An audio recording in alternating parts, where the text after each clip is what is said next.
خدا باپ کے زندہ و جلال کلام میں سے زندگی برا کلام۔ دانیل کی کتاب اس کا 5واں باب 1 سے 17 آیت مبارکہ تک۔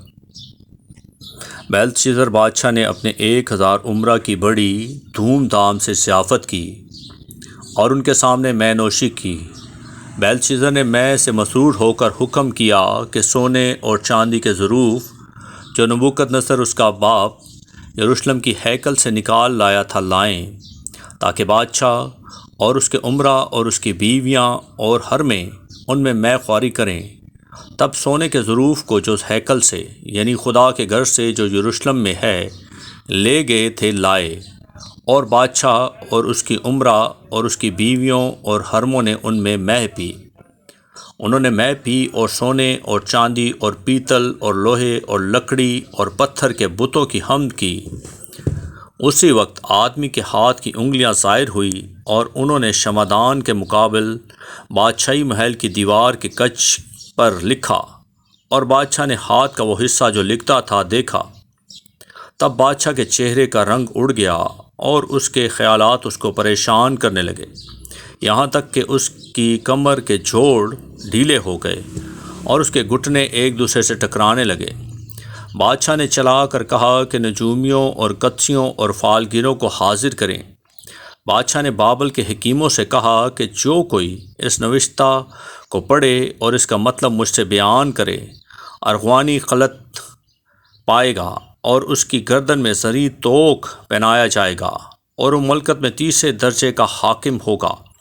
تب بادشاہ کے تمام حکیم حاضر ہوئے، لیکن نہ اس نوشتہ کو پڑھ سکے اور نہ بادشاہ سے اس کا مطلب بیان کر سکے۔ تب بیلتشزر بادشاہ بہت گھبرایا اور اس کے چہرے کا رنگ اڑ گیا اور اس کے امراء پریشان ہو گئے۔ اب بادشاہ اور اس کے امراء کی باتیں سن کر بادشاہ کی والدہ جشنگاہ میں آئی اور کہنے لگی، اے بادشاہ، ابد تک جیتا رہے، تیرے خیالات تجھ کو پریشان نہ کریں اور تیرا چہرہ متغیر نہ ہو۔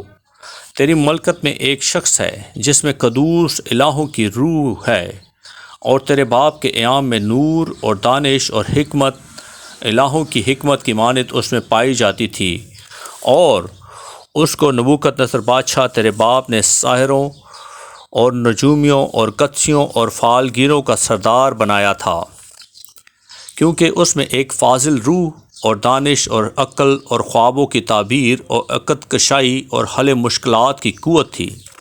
اسی دانیل میں جس کا نام بادشاہ نے بیلتشزر رکھا تھا، پس دانیل کو بلوا، وہ مطلب بتائے گا۔ تب دانیل بادشاہ کے حضور حاضر کیا گیا۔ بادشاہ نے دانیل سے پوچھا، کیا تو وہی دانیل ہے جو یہودا کے اسیروں میں سے ہے، جن کو بادشاہ میرا باپ یہودا سے لایا؟ میں نے تیری بابت سنا ہے کہ الہوں کی روح تجھ میں ہے اور نور اور دانش اور کامل حکمت تجھ میں ہے۔ حکیم اور نجومی میرے حضور حاضر کیے گئے تاکہ اس نوشتہ کو پڑھیں اور اس کا مطلب مجھ سے بیان کریں، لیکن وہ اس کا مطلب بیان نہیں کر سکے۔ اور میں نے تیری بابت سنا ہے کہ تو تعبیر اور حل مشکلات پر قادر ہے۔ پس اگر تو اس نوشتہ کو پڑھے اور اس کا مطلب مجھ سے بیان کرے تو ارغوانی خلط پائے گا اور تیری گردن میں زری توق پہنایا جائے گا اور تم ملکت میں تیسرے درجے کا حاکم ہوگا۔ تب دانیل نے بادشاہ کو جواب دیا کہ تیرا انعام تیرے ہی پاس رہے اور اپنا صلہ کسی دوسرے کو دے، تو بھی میں بادشاہ کے لیے اس نوشتہ کو پڑھوں گا اور اس کا مطلب اس سے بیان کروں گا۔ آمین۔ پاکلام کے پڑھے اور سنے جانے پر خدا ان کی برکت ہو، خدا ان کا شکر ہو۔ آمین۔